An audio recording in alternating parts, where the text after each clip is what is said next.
When a new generation of graphics cards hits the scene, it's always impressive, but those initial top-tier cards are out of reach for gamers on a reasonable budget. The second round of mid-range cards is where the real excitement lies for most of us, and Nvidia has finally revealed its next contender, the GeForce RTX 3060, a $329 card that gives the latest consoles a run for their money at an affordable price.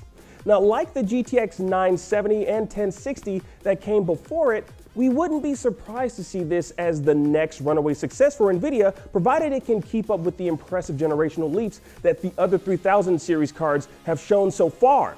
As Nvidia noted in its launch event, this class of GPU tends to hit that perfect price to performance sweet spot that makes PC gaming a compelling alternative to affordable consoles. Now, Nvidia is claiming AAA titles like Shadow of the Tomb Raider, Watch Dogs Legion, and Cyberpunk 2077 will all achieve over 60 frames per second with Ray Tracing and DLSS on.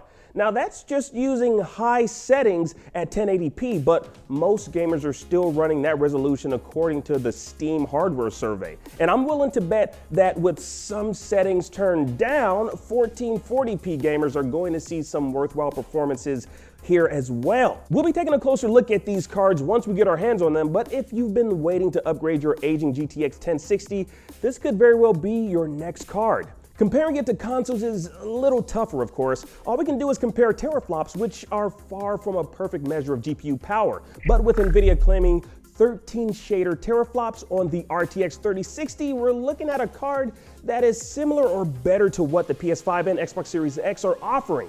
10.28 teraflops and 12 teraflops on their respective GPUs. Now, I wouldn't be surprised to see better ray tracing performances on the 3060 too, especially with the addition of DLSS. Oh, and it has 12 gigabytes of G6 VRAM, which is going to help if you plan on running at higher resolutions. Now, with all that said, consoles always have a bit of an edge when it comes to optimization and price point, and this year's consoles have presented a pretty killer value proposition. Now, if you wanted to build a PC comparable to console performance, the RTX 3060 is likely in the ballpark of what you're looking for in a graphics card, but doing so at the same cost as the new consoles, even the more generous $500 price point of the top-end models is going to be difficult to near impossible.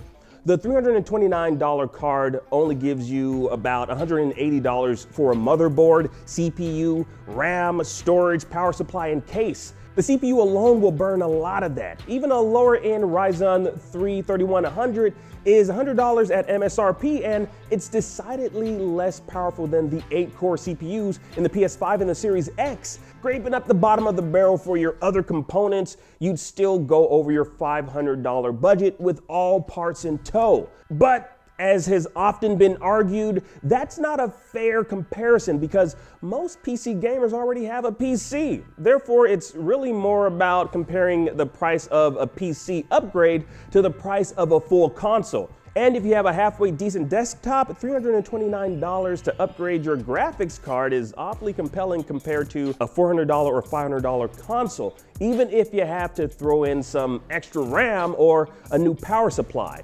You'll get a similar to better performance, not to mention all the other advantages that come with PC gaming, like free online multiplayer, tons of giveaways and sales, mods galore. I love mods, I know you guys love mods, and an unparalleled level of customizability. Of course, all that assumes you can actually get your hands on one of these cards to begin with. The latest GPUs from Nvidia and AMD have proven even harder to purchase than the constantly disappearing PS5 and Xbox Series X, which means all of this is moot if Newegg runs out of stock faster than you can click the damn buy button, which has happened to me more times than not, and I'm sure it's happened to you guys as well.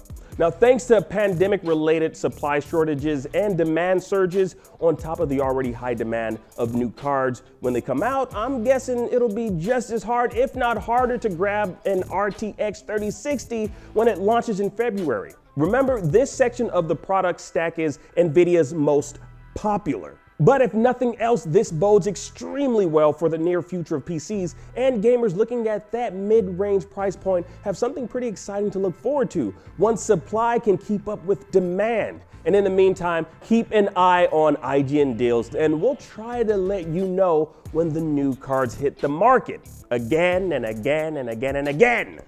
Yeah. For more CES 2021 coverage, be sure to check out the Nvidia GeForce RTX game on live stream. And for all other tech-related news, keep watching IGN.